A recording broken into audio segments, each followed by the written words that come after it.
المجنين بحبيبه المصطفى ومن على المؤمنين بنبيه المجتبى والصلاة والسلام على سيدنا ومولانا محمد خير الورى وعلى آله وأصحابه المتعذبين بالتقوى أما بعد فأعوذ بالله من الشيطان الرجيم بسم الله الرحمن الرحيم قال الله تبارك وتعالى في القرآن المجيد والفرقان الحميد والعصر إن الإنسان لفي خسر إلا الذين آمنوا وعملوا الصالحات وتواصوا بالحق وتواصوا بالصبر آمنت بالله صدق الله مولانا العظيم وصدق رسوله النبي الكريم الأمين إن الله وملائكته يصلون على النبي يا أيها الذين آمنوا صلوا عليه وسلموا تسليما محبت کے ساتھ سلام پڑھیے الصلاة والسلام عليك يا سيدي يا رسول الله وعلى آلك وأصحابك يا سيدي يا حبيب الله الصلاة والسلام عليك يا سيدي يا نبي الله وعلى آلك وأصحابك يا سيدي يا رحمة للعالمين حمد و صلاۃ کے بعد تمام تر تعریفیں اس وحدہ لا شریک کے لیے ہیں کہ جس مالک ارض و سماوات نے اس تمام جہان کو پیدا کیا اور کروڑوں درود و سلام ہو مصطفیٰ کریم کی ذات و صفات پر کہ جن کے وسیلہ سے یہ ساری کائنات ہمارے وجود میں آئی. حضرات محترم، آج ہم سبھی احباب ایک بچی کے جنازہ میں تشریف فرما ہیں. عزیزان محترم، یہ موت ایک ایسی چیز ہے جس سے کوئی بھی شخص بھاگ نہیں سکتا. اللہ رب العزت نے قرآن مجید میں ارشاد فرمایا کل نفس ذائقۃ الموت، کہ موت کا ذائقہ ہر نفس نے چکھنا ہے. چاہے کوئی بادشاہ ہو، فقیر ہو، بڑے سے بڑے عہدے پر متمکن آفیسر ہو، دنیا کا بڑا بادشاہ ہو، اس کے پاس مال و دولت ہو، دنیا کی ہر نعمت اس کے پاس ہو، مگر موت اس کو آنی ہے. موت آنی ہے. اور یہ جو وقت ہے کہ جس وقت میں آج ہم سبھی لوگ یہاں پر جمع ہیں، جب ہم دیکھیں کہ کوئی شخص ہمیں چھوڑ کے دنیا سے جا رہا ہے، ہمارا مسلمان بھائی چاہے وہ مرد ہو، عورت ہو، بچہ ہو، بوڑھا ہو، جوان ہو، ہمیں چاہیے کہ ہم بھی اس وقت اپنی موت کو یاد کریں کہ ایک وقت آئے گا کہ جب ہماری روح بھی ہمارے جسم سے جدا ہو جائے گی، ہمارے جسم سے جدا ہو جائے گی. عزیزان محترم، خطبہ کے اندر میں نے ایک مختصر سی سورہ پاک تلاوت کرنے کا شرف عظیم حاصل کیا، جس میں اللہ رب العزت ارشاد فرماتے ہیں والعصر، پارہ نمبر 30 میں یہ مختصر سی سورہ پاک ہے. اللہ پاک نے فرمایا والعصر. اب مفسرین کرام نے اپنے اپنے انداز میں اس کی تفسیر کی. بعض نے کہا کہ اس سے مراد نماز عصر کا وقت ہے، اس لیے کہ یہ وہ وقت ہے کہ جس وقت میں ملائکہ کرام کی ڈیوٹی تبدیل ہوتی ہے. صبح سے آئے ہوئے فرشتے چلے جاتے ہیں، شام والے آ جاتے ہیں، اور پھر انسان کی موت کا جب وقت آتا ہے تو چاہے صبح ہو یا شام ہو، مرنے والے کو یوں محسوس ہو رہا ہوتا ہے کہ جیسے سورج غروب ہو رہا ہے. مرنے والے کو سورج کے غروب ہونے کا وقت معلوم ہو رہا ہوتا ہے. اس لیے اللہ پاک نے اس وقت کی قسم ارشاد فرمائی والعصر، کہ مجھے قسم ہے اس وقت کی، عصر کی. اب بعض کہتے ہیں کہ اللہ پاک نے یہاں ارشاد فرمایا کہ مجھے قسم ہے زمانے کی. اعلیٰ حضرت مجدد دین و ملت اشاہ امام احمد رضا خان فاضل بریلوی رحمۃ اللہ تعالیٰ علیہ آپ فرماتے ہیں کہ یہاں اللہ رب العزت نے ارشاد فرمایا بالعصر، کہ مجھے قسم ہے اپنے محبوب کے زمانے کی. مجھے قسم ہے اپنے محبوب کے زمانے کی کہ میرے محبوب کا وہ مقدس زمانہ جس میں گلشن اسلام کو بہار ملی، میرے محبوب کا وہ مقدس زمانہ کہ جس میں مخلوق خدا کو اپنے خالق حقیقی کی معرفت اور اس کی پہچان نصیب ہوئی. میرے محبوب کا وہ مقدس دور، وہ مقدس زمانہ کہ اے محبوب تیرے اس زمانے میں اعرابی تیرے دیدار کی برکت سے صحابی بنے. اے محبوب مجھے تیرے اس مقدس زمانے کی قسم، ان الانسان لفی خسر، کہ بے شک انسان خسارے میں ہے، بے شک انسان گھاٹے میں ہے. اے پروردگار ہم تیری بارگاہ میں یہ سوال کرتے ہیں کہ ہمیں یہ تو بتا کہ اس ساری کائنات میں کیا سارے لوگ خسارے میں ہیں کہ کوئی خسارے سے بچ بھی گئے؟ کچھ ایسے بھی ہیں جو نقصان سے بچ گئے؟ اللہ پاک فرماتے ہیں ہاں میری مخلوق میں کچھ لوگ ایسے بھی ہیں جو نقصان سے بچ گئے، جو خسارے سے بچ گئے.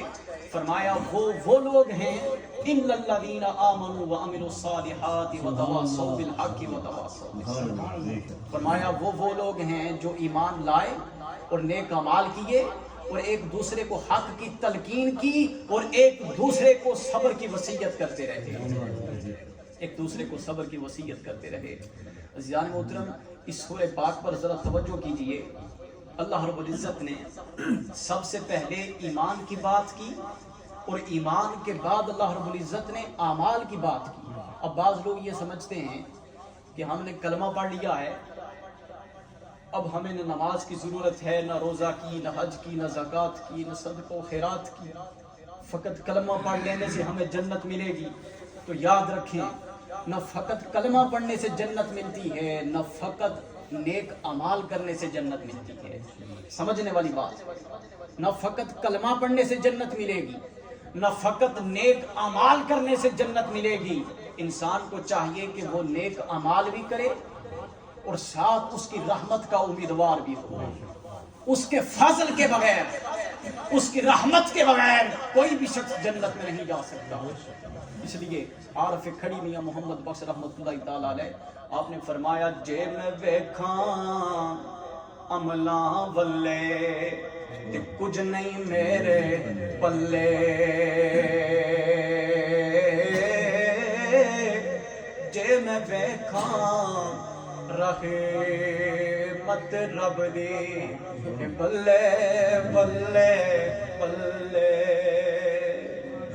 اس کی رحمت کے بغیر کوئی بھی شخص مان نہ کرے کہ میں بڑی نمازیں پڑھتا ہوں، میں بڑے روزے رکھتا ہوں، میں نے بڑے حج کیے، زکوٰۃ دی، سب رائگان چلا جائے گا اگر اس کا فضل نہ ہو، اگر اس کی رحمت نہ ہو. جان محترم اور اس نے قرآن مجید میں ارشاد فرمایا رب کائنات فاذکرونی اذکرکم واشکرونی ولا تکفرون. تم مجھے یاد کرو میں تمہیں یاد کروں گا، تم میرا شکر کرو میری ناشکری نہ کرو. میری لا تعداد نعمتیں استعمال کرنے کے بعد میری ناشکری نہ کرو. اے بندو میں نے خدا نے تمہیں اتنی نعمتیں عطا کی ہیں. فرمایا وَإِن تَعُدُّوا نِعْمَةَ اللَّهِ لَا تُحْصُوهَا. اگر تم میری نعمتوں کو شمار کرنا چاہو، کوئی شخص بیٹھ جائے اور خود اپنے گریبان میں جھانکے اور سوچے کہ مجھے خدا نے کس کس نعمت سے نوازا ہے. فرمایا اللہ پاک نے اگر تم بیٹھ جاؤ اور میری نعمتوں کو گننا چاہو، میری نعمتوں کو شمار کرنا چاہو، تو میری نعمتوں کو تم گن نہیں سکتے، میری نعمتوں کو تم شمار میں نہیں لا سکتے. اور فرمایا فَبِأَيِّ آلَاءِ رَبِّكُمَا تُكَذِّبَانِ۔ اے انسان تو میری کس کس نعمت کو جھٹلائے گا؟ اے انسان میں نے تجھے پکڑنے کے لیے ہاتھ عطا کیے، میں نے تجھے سوچنے کے لیے دماغ عطا کیا، میں نے تجھے چلنے کے لیے پاؤں عطا کیے، تجھے خوبصورت بنایا، لقد خلقنا الانسان فی احسن تقویم، سب سے حسین صورت تجھے عطا کی، تو میری کس کس نعمت کو جھٹلائے گا؟ اے انسان اس کے باوجود تو میرے ذکر سے اپنا منہ موڑتا ہے، مجھے اس دنیا کے حسین نظام کو دے کر مجھ سے اپنا رخ موڑتا ہے، اور جو بندہ رب کائنات سے اس کی نعمتیں استعمال کرنے کے بعد اپنا رخ موڑتا ہے، وہ فرماتا ہے وَمَنْ أَعْرَضَ عَنْ ذِكْرِي فَإِنَّ لَهُ مَعِيشَةً ضَنْكًا، جو شخص ہمارے ذکر سے اعراض کرے ہم یہ دنیا اس پر تنگ کر دیتے ہیں۔ کائنات کی ہر شے اس کے پاس ہوتی ہے، اس کے پاس مال بھی ہوتا ہے، کاریں کوٹھیاں جائیداد ہر چیز ہوتی ہے، فرمایا دل کا سکون ہم چھین لیتے ہیں، دلوں کا سکون چھین لیتے ہیں۔ عزیزان محترم یاد رکھیں، دنیا کی ہر چیز انسان کے پاس ہو، بینک بھرے ہوں پیسوں کے، کاریں کوٹھیاں جائیداد ہر شے ہو، دل کا سکون نہ ہو تو کوئی شے بھی حسین نظر نہیں آتی، کوئی چیز بھی اچھی نہیں لگتی۔ عزیزان محترم، جو لوگ اس کو یاد رکھتے ہیں اور جو اس کا ذکر کرتے ہیں، حدیث پاک میں ہے حضور نے فرمایا اللہ پاک جنت میں جب جنتیوں کو داخل فرمائے گا تو فرشتے جنتی لوگوں کو بڑی نعمتیں دیں گے اللہ رب العزت کی طرف سے، ان کے لیے فرش بچھائے جائیں گے، ان کے لیے ممبر بچھائے جائیں گے، فرشتے انہیں مختلف انواع و اقسام کے پھل پیش کریں گے، جنتی حیران ہوں گے۔ اللہ پاک فرمائے گا اے جنتیوں آج جنت میں پہنچ کر تم کیوں حیران ہوتے ہو؟ وہ عرض کریں گے مولا تو نے ہم سے ایک وعدہ کیا تھا، اب وہ وقت آ گیا ہے کہ اس وعدے کو پورا کیا جائے، اب وقت آ گیا ہے۔ اللہ رب العزت فرشتوں سے فرمائے گا فرشتوں ایسا کرو ان کے چہروں پر سے حجابات اٹھا دو، آج سارے پردے ہٹا دو، آج میں رب انہیں اپنا دیدار کرانا چاہتا ہوں، آج میں رب انہیں اپنا دیدار کرانا چاہتا ہوں۔ فرشتے عرض کریں گے مولا تو انہیں اپنا دیدار کرائے گا، یہ تو گناہگار تھے۔ اللہ پاک فرمائے گا فرشتوں یہ گناہگار نہیں تھے، یہ ہر حال میں میرا ذکر کرنے والے تھے، یہ ہر حال میں میرا ذکر کرنے والے تھے۔ اللہ پاک جب انہیں اپنا دیدار کرائے گا تو وہ جنتی لوگ خدا کا دیدار کرتے ہی سجدے میں گر جائیں گے۔ اللہ پاک فرمائے گا اے میرے بندو آج اپنے سر سجدوں سے اٹھا لو، اس لیے کہ یہ جنت دار عمل نہیں دار جزا ہے، تم دنیا میں میری عبادت کرتے رہے، آج وہ وقت ہے کہ اس عبادت کا میرے ساتھ جو تم وفا کرتے رہے، آج وقت ہے کہ میں اس کا تمہیں صلہ دوں، آج اپنے سر سجدوں سے اٹھا لو، آج اپنے سر سجدوں سے اٹھا لو۔ وہ سر سجدوں سے اٹھائیں گے، اللہ پاک پھر فرمائے گا کہ اے بندو میں تم سے راضی ہوں، کیا تم بھی مجھ سے راضی ہو؟ میں تم سے راضی ہوں، اللہ پاک پوچھ رہا ہے بندوں سے اے بندو آج میں تم سے راضی ہوں، مجھے بتاؤ تم بھی مجھ سے راضی ہو کہ نہیں؟ وہ بندے عرض کریں گے مولا تو نے ہمیں اتنی نعمتیں عطا کی، یہ جنت عطا کی، اور اس جنت میں تو نے ہمیں ایسی ایسی نعمتیں عطا کی ہیں جو آج تک کسی آنکھ نے جنہیں دیکھا نہیں، ان نعمتوں کے بارے میں کسی کان نے آج تک سنا نہیں، مولا ہم پھر بھی تجھ سے کیوں راضی نہ ہو، تو نے ہمیں اس قدر نوازا ہے۔ عزیزان محترم آج ہم اس دنیا کی زینت میں کھو کر رب کائنات کو بھول چکے ہیں، ہمارے پاس نماز کا وقت نہیں، تلاوت قرآن کا وقت نہیں، اس کو یاد کرنے کا وقت نہیں، ہمیں معلوم نہیں کہ نیکی کی قدر و قیمت کیا ہے۔ نیکی کی قدر و قیمت ہمیں قیامت کے دن پتہ چلے گی کہ نیکی کی قدر و قیمت کیا ہے۔ حضور نے فرمایا قیامت کے دن ایک شخص کے نامہ اعمال کا وزن کیا جائے گا تو نامہ اعمال میں فقط ایک نیکی کی کمی ہوگی کہ اگر اسے نیکی مل جائے تو جنت چلا جائے۔ فرمایا وہ نیکی تلاش کرنے کے لیے میدان محشر میں گھوم رہا ہوگا تو سب سے پہلے اپنی ماں کے پاس جائے گا، اور عرض کرے گا اماں جان میں آپ کا بیٹا ہوں، دنیا میں آپ مجھ سے بڑی محبت کرتی تھی، نامہ اعمال میں فقط ایک نیکی کی کمی ہے، وہ آپ دے دیں تاکہ نامہ اعمال میں ڈالوں تو جنت میں چلا جاؤں۔ وہ ماں جو دنیا میں اپنے بیٹے سے بڑی محبت کرتی تھی، بچپن میں اگر وہ بستر پر پیشاب کر جاتا تو ماں خود گلی جگہ پہ سوتی تھی، بچے کو ہوش پہ رکھتی تھی۔